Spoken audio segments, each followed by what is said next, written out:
Oi de novo, eu me chamo Enya e hoje eu quero falar sobre este livro aqui,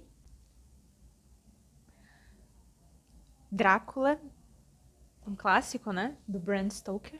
Eu sei que a capa é horrível, que não honra nem por um minuto a história. Você espera alguma coisa preta, vermelha, sombria, mas eles metem um azul, uns quadrados azuis num fundo branco, enfim, não faz o menor sentido.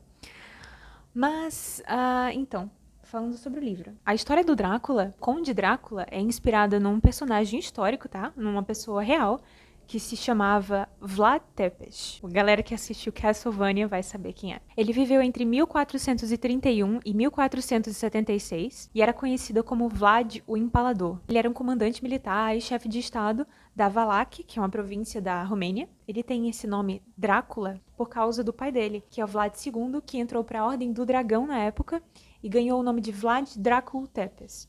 Então, Drácula, ele é um genitivo, quer dizer que ele é o filho do Drácul, do dragão. O Vlad Tepes é conhecido por ser muito corajoso, né, por sua bravura e também por sua crueldade. Segundo a literatura da época, vulgo fonte da internet, ele chegou a matar 80 mil pessoas e empalar 20 mil delas. Então a história começa com Jonathan Harker, que ele é um advogado, promotor, que é enviado no lugar do seu mestre, o Hawking, se eu não me engano, para tratar de uns assuntos com o Drácula. Ele é enviado ao Castelo Drácula para orientar o conde acerca de umas questões legais, umas compras de propriedade, coisas assim. No meio do caminho, enquanto ele estava indo para o Castelo do Drácula, tá, que ficava na Romênia, mais especificamente nos Cárpatos, tá, que é uma cordilheira bem grande ali na Romênia, tem cerca de 1.500 quilômetros, uma coisa assim. Ele tem contato com umas pessoas que moram na região, é uma região pouco habitada, e todo mundo tentava de alguma forma dissuadi-lo de ir pro Castelo Drácula. O pessoal fazia o sinal da cruz, dizia, enfim, tinha toda uma superstição envolvida, mas ninguém nunca dizia exatamente por que ele não deveria ir. Sem falar que o Jonathan, ele é inglês, ele não fala a mesma língua das pessoas, então por isso fica mais difícil ainda a questão da comunicação. Só para abrir um parênteses, eu sei que a iluminação tá péssima, hoje eu peço desculpas, inclusive, mas é o que temos. Chegando ao castelo do Conde Drácula, ele começa a notar um monte de coisa estranha, como, por exemplo, o fato de que não tem criados na casa, tá? É um castelo, é um lugar gigantesco. O próprio Drácula, que limpa tudo, que cozinha, ele é descrito como um idoso, mas ele é um idoso forte, né? Ele tem uma certa altura, tem um certo vigor, sabe? Mas tem aquela coisa assim, sombria, aquele aspecto meio perigoso que deixa o Jonathan, assim, alerta, sabe? Tem coisa errada aqui. Ele vê que o conde não come, não bebe.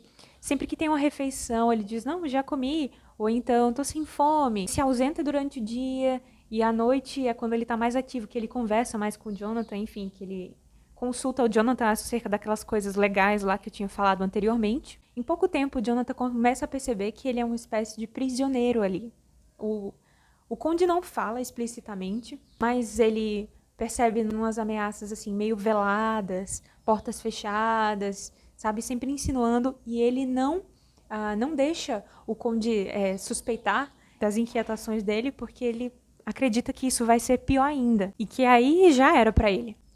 Movi aqui a câmera um pouquinho porque acho que dessa forma fica melhor. Vai perder um pouco da qualidade, mas está muito escuro, tá tampando muito os meus olhos, enfim. Vou tentar prosseguir dessa forma. Enfim, muita coisa acontece e nesse meio tempo o autor vai narrando os acontecimentos que se passam com a noiva de Jonathan, Mina Harker, e sua melhor amiga Lucy Westenra. As duas estão em Londres, tá? Elas estão em casa e a Mina vai visitar a amiga Lucy, passa um tempo lá com ela, na casa dela. E até que umas coisas bem estranhas começam a acontecer. O Jonathan se atrasa bastante. Se atrasa, ele fica mais de um mês fora, mais de um mês sem dar notícias pra Mina. E umas coisas começam a acontecer com a Lucy, que deixam a Mina meio de cabelo em pé, assim, meio desconfiada. Esse Drácula aí dá muito trabalho pros personagens da nossa história. Não vou contar muito, eu não vou dar spoiler, porque vale a pena ler o livro, então eu quero deixar o pessoal que quer ler o livro em paz. Agora, falando especificamente sobre o livro, né, e a escrita, eu achei que é um bom livro. Imagino que está invertido, né? Ele é contado a partir de trechos de diários e telegramas e cartas. Ele é todo assim. Mas apesar disso, eu achei muito bem escrito, ele é muito bem detalhado. tá? Tem uma coisa aqui que não falta, é detalhe. Não achei que é um livro que tem muita gordura.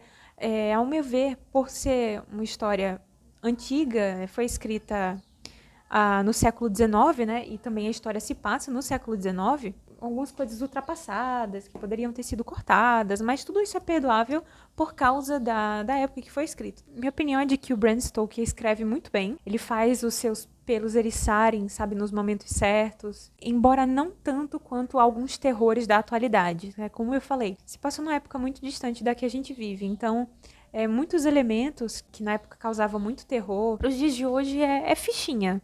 Tem terrores muito mais tenebrosos que isso aqui hoje, tanto no cinema quanto na literatura mesmo. Um problema que eu encontrei no livro é que os personagens, eles são pouco desenvolvidos, no geral. São muito preto ou branco. Preto no branco? Não sei como falar.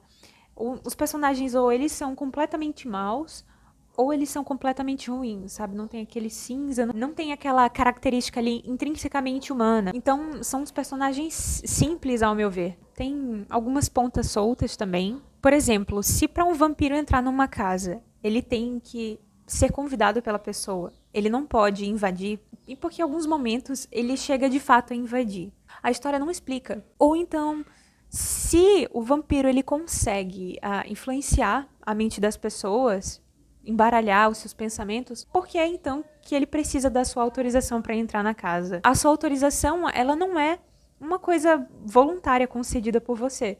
Ela é algo que ele consegue através dos poderes dele. Mas, no geral, eu achei o livro muito bom, tá? Fica a dica. Fica a dica também para você comprar numa outra edição mais bonitinha. E é isso então o que eu achei do livro. Se você gostou do vídeo, curte aqui embaixo, comenta, se inscreve no canal. E até a próxima então com outra análise de vídeo. Tchau!